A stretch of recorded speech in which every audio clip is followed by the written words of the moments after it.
भाभी प्लीज मत रोए, बस कर देना।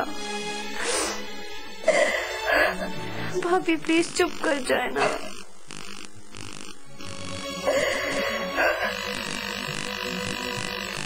मेरी किस्मत ही खराब है बेटा। पहले से माँ बाप के घर में वहाँ भी यही सब कुछ, पढ़ाई छूट गई, शादी का मसला हुआ तो माँ बाप ने बोझ समझा। भाभी ऐसे नहीं कहते, दुनिया के कोई भी माँ बाप अपनी औलाद को बोझ नहीं समझते।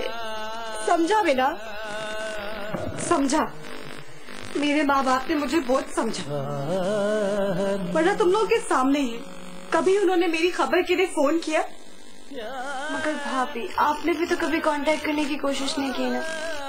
कोई फायदा नहीं, कुछ नहीं होगा। मुझे अपने मसले खुद हल करने होंगे।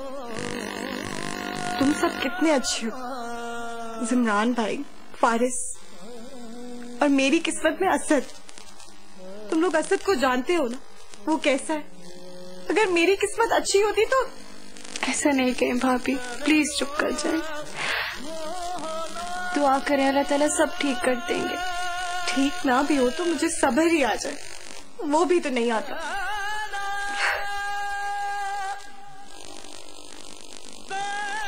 तुम क्यों रो रही? तुम मेरे नसीब के आंसू, मुझे बहाना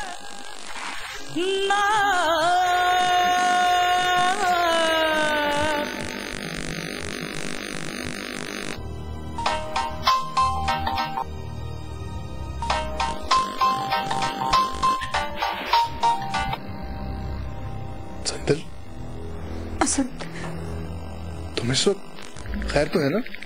असद, मुझे बहुत डर लग रहा है। ऐसा लग रहा है कि जैसे घर के बाहर कोई है। क्या? मुझे बहुत डर लग रहा है सर। तुम प्लीज रेस्क्यू को फोन कर दो कि मेरी हिफाजत के लिए आ जाए। मेरे होते वहां पे किसी को आने की कोई जरूरत नहीं।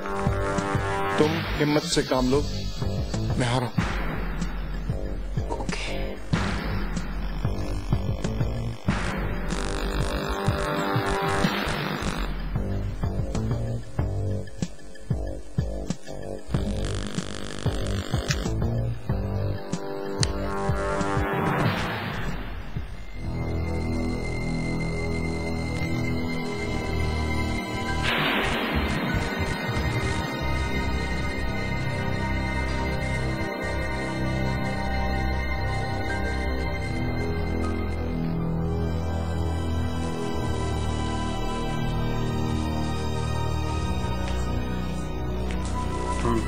कौन?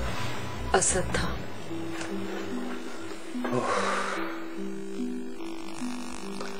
अजीब चीज है ये लड़का। जी तो चाहता है घर से, दफ्तर से और जिंदगी तक से निकाल दो उसे। नहीं जिमरान, ये हल नहीं है। आपको चाहिए कि उससे किसी वक्त बात करें, उससे पूछें कि आखिर उसका प्रॉब्लम क्या है, क्यों कर रहा है वो ये सब, हम सबको क्यों सूली पे लटकाया हुआ है उसने। बच्चे, हादिया, सब कितने डिस्टर्ब है उसकी वजह से। किस बात? तुम तो बहुत बहादुर। मेरे बगैर तुमने यहाँ कितना अर्सा गुजारा अकेली। उस वक्त तुम्हारी यादें मेरे साथ थी। जमाने का खौफ होते हुए भी मैंने कभी हिम्मत नहीं हारी। मगर अब तुम हो तो ये घर मुझे खाने को दौड़ता है। अजीब सी वहशत होती है यहाँ। मैं समझ सकता हूँ, एक दूसरे का एहसास और हमारी जिंदगी का हिस्सा बन चुका है। मैं बहुत जल्द अपना बिजनेस दुबई शिफ्ट करूंगा और फिर तुम और मैं एक साथ। मगर हादिया और बच्चे, आखिर वो भी तो तुम्हारी जिम्मेदारी है ना? है वो मेरी जिम्मेदारी, लेकिन जब तुम मेरे साथ हुआ करो तुम कैसे कर किया करो।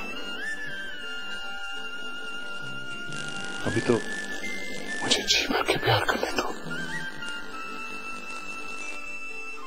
आखिर कब तक तुम यूं ही घर वालों से छुप छुप कर मुझसे मिलते रहोगे? ये कैसी मोहब्बत है? कि हम एक दूसरे के बगैर जी भी नहीं सकते, मगर फिर भी अलग अलग रहते हैं।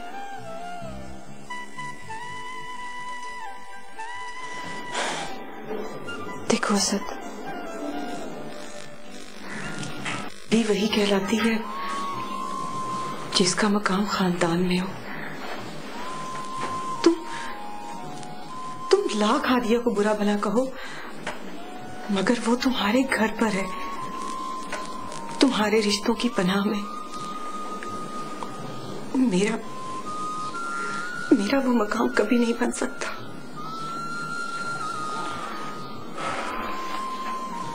देखो, मैं दूंगा तुम्हें वो इज्जत और वो मकाम जो हादिया का। सच? असद, तुम सच कह रहे हो?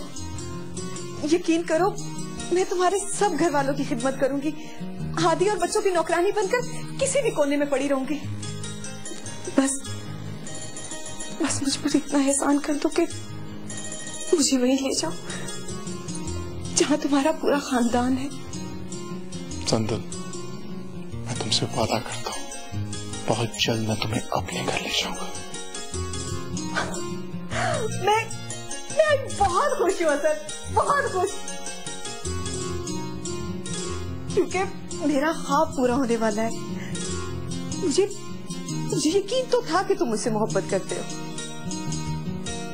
लेकिन आज मुझे पक्का यकीन हो गया कि तुम वाकई मुझसे बहुत मोहब्बत करते हो। Thank you. लाइबा, हो ना हो वो लड़की जो उस दिन असद भाई के साथ थी ना, ये उसी की वजह से। और हादिया भाभी